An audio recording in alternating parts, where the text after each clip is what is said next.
Mel Tucker yesterday, right after we finished the show, news came out from Michigan State that they were going to fire Mel Tucker for cause. He then responded, Mel Tucker did, and I believe I have got his response flagged. And I think it is worth discussing what Mel Tucker had to say. In fact, I want to read Mel Tucker's comments personally because I do think this is significant. Here's what Mel Tucker said, and I'm going to read pertinent parts. I'm disappointed but not surprised to learn that Michigan State intends to terminate my contract over Ms. Tracy's improper public disclosure of the entire 1,200-page investigation file regarding her baseless complaint against me. Let's be clear.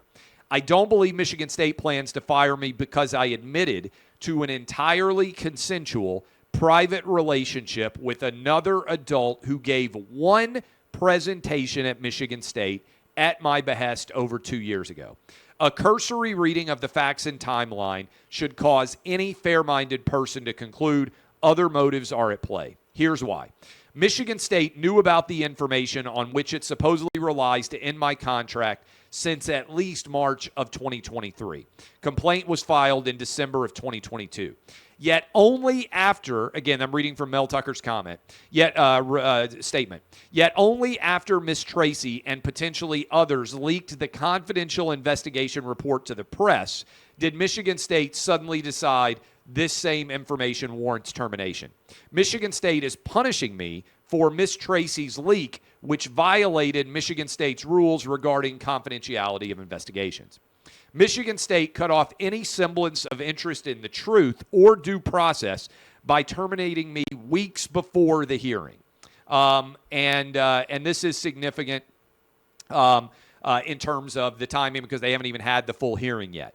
And they said that Michigan State, this is again according to Mel Tucker, has ignored his concerns about leaks. He demanded an investigation into leaks. Michigan State never acknowledged the request, yet alone responded. Yet after Ms. Tracy's attorney complained, Michigan State hired an outside law firm. Remember, USA Today published this entire report, and they have had a relationship with Brenda Tracy before. I don't think it's crazy to think that Michigan State leaked this. And again, he says, I can only conclude Michigan State doesn't care about my rights, the truth, or future liability. Michigan State was supposedly going with this miscarriage of justice, devastated me and my family. I find solace in knowing investigator concluded we were in a personal relationship, that she, according to Mel Tucker, expressed consent to every facet of our relationship, and he says that basically he is going to sue. He doesn't believe he violated any school policy.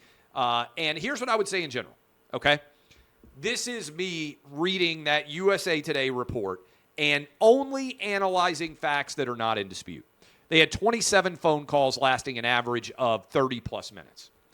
How many of you, with a woman that is not in your family and that is not related to you or something like that, have had 27 phone calls of over 30 minutes in length? That's a personal relationship. I'm sorry. The only thing that they have been able to point to that he did wrong was engage in phone sex in a 36-minute phone call after midnight. How many of you have been in a 36-minute phone call after midnight, and how can you retroactively change your consent to phone sex? There's no allegation of improper touching. There's no allegation of sexual assault. This is a complete railroading. He got set up. Here's what the evidence suggests happened. Mel Tucker was interested in Brenda Tracy. Brenda Tracy was interested in Mel Tucker. They engaged in a consensual, private relationship of some nature. As soon as Mel Tucker tried to cut this thing off, she went public with it to Michigan State in an effort to get him fired. She wanted a sounds to me like she wanted a relationship with him, and as soon as he decided he didn't want a relationship with her, she went out there and tried to end this relationship, and end his ability to have a job, right? After he decided, I don't want to be in a relationship, she was vindictive, she was a woman scorned, and she went after him. That's what the data reflects, in my opinion, right now, okay? So, 27 phone calls, average length over 30 minutes, 36-minute phone call for the phone sex. She claims she froze and couldn't hang up. I think all of that's a lie, okay? She spoke one time on the campus. She got paid a few $1,000s. This idea that they were somehow in a work relationship is not true. She was a vendor. She spoke one time. Do you know how many times I've spoken at a variety of different events? I didn't have like an existing employment relationship with the places where I spoke. I was an independent contractor who was hired for one speaking engagement. I don't know what they paid her. Probably more than she was worth, frankly.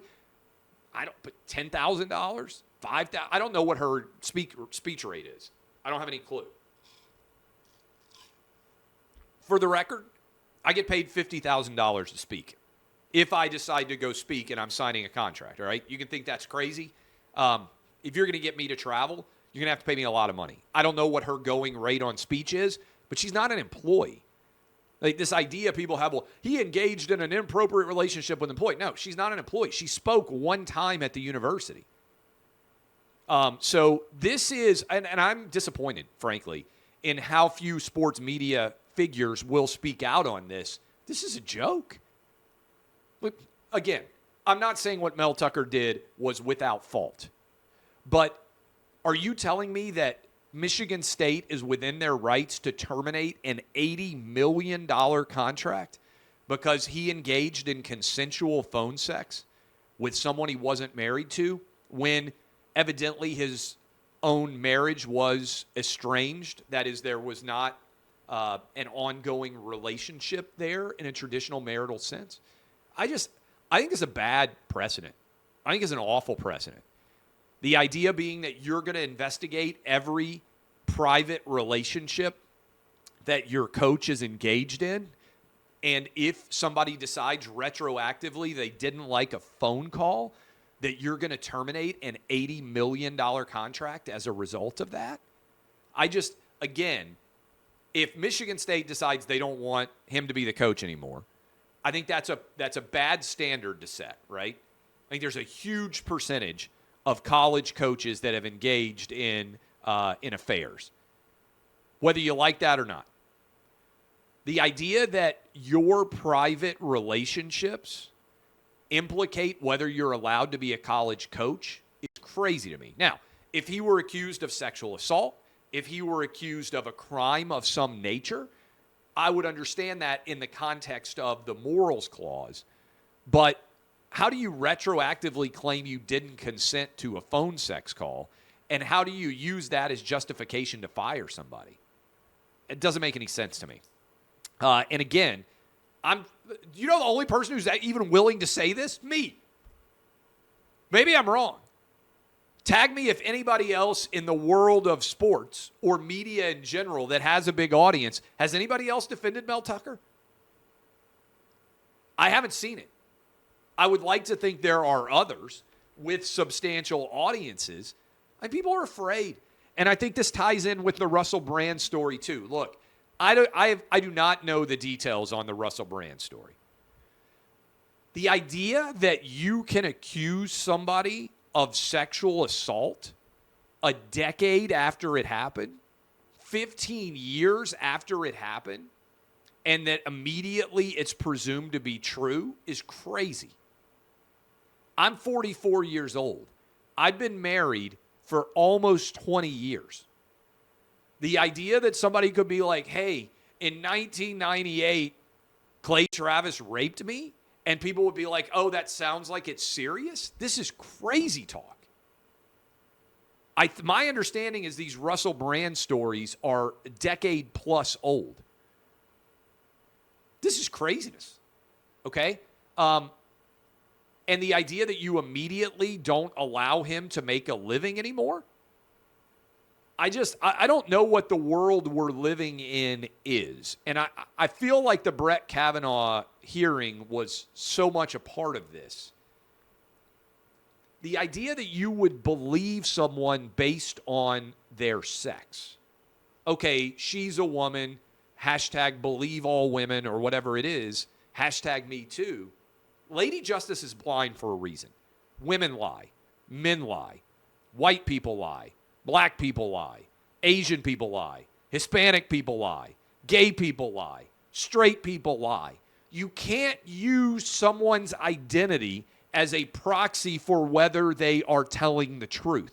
This is why Lady Justice is blind. I feel like I'm taking crazy pills on these stories. Okay? Again, let me repeat. White people lie. Black people lie.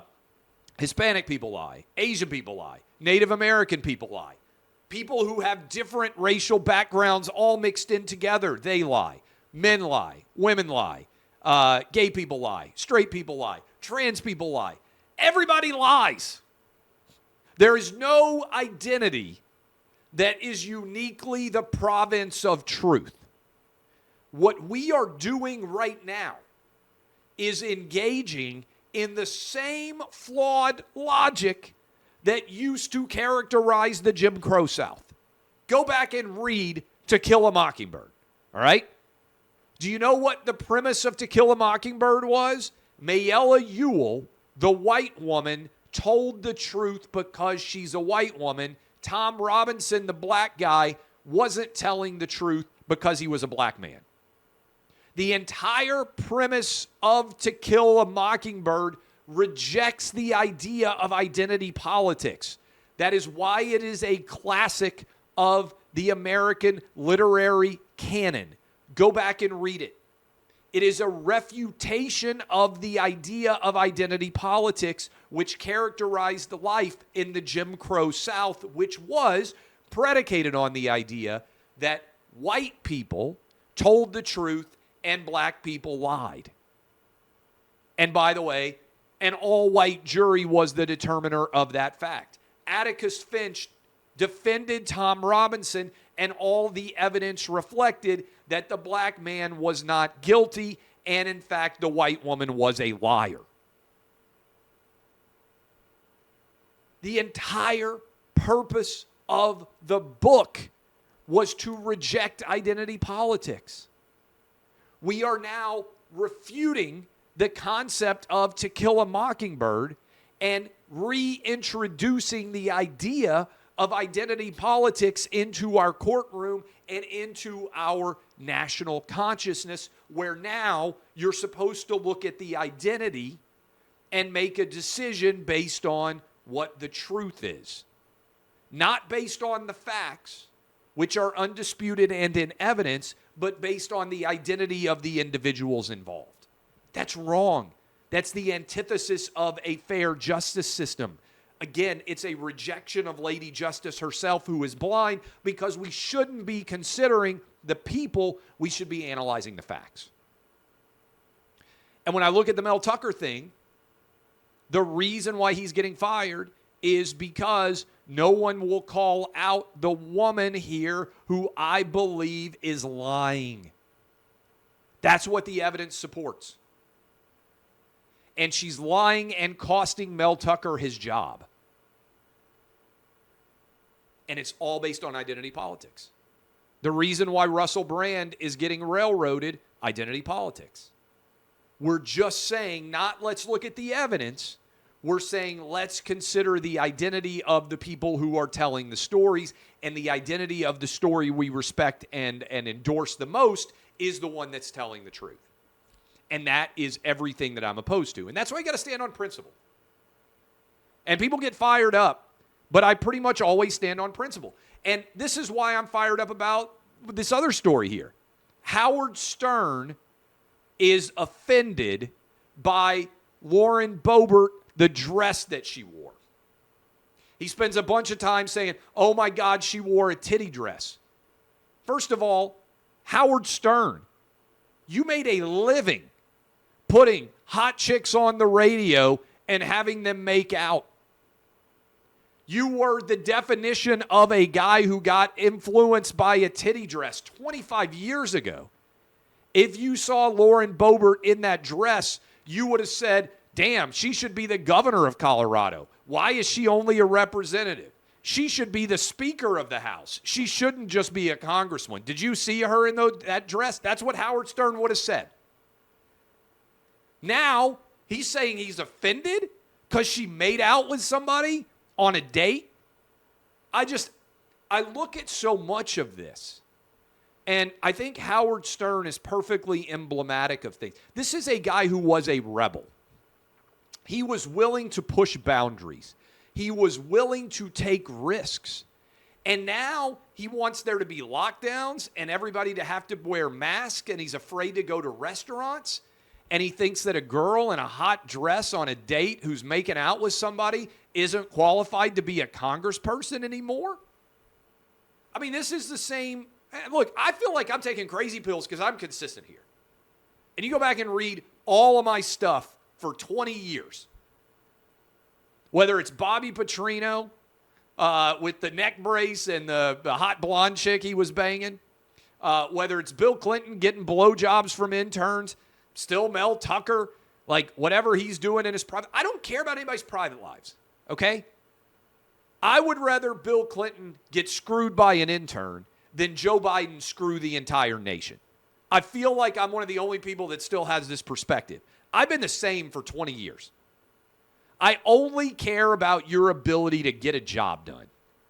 If you told me right now that there was a head coach that I could pay to hire of the University of Tennessee, and that he was going to win 80% of his games for the next 10 years, but that he was going to have so many side chicks that it was going to be like he was going to need like one of those big, party buses to drive them all around. One of the things down in Nashville where everybody, all the hootenanny girls, the girls who were all in the back of the vans, like on their bridal parties, like screaming and hollering while they all get drunk, like all that stuff, right?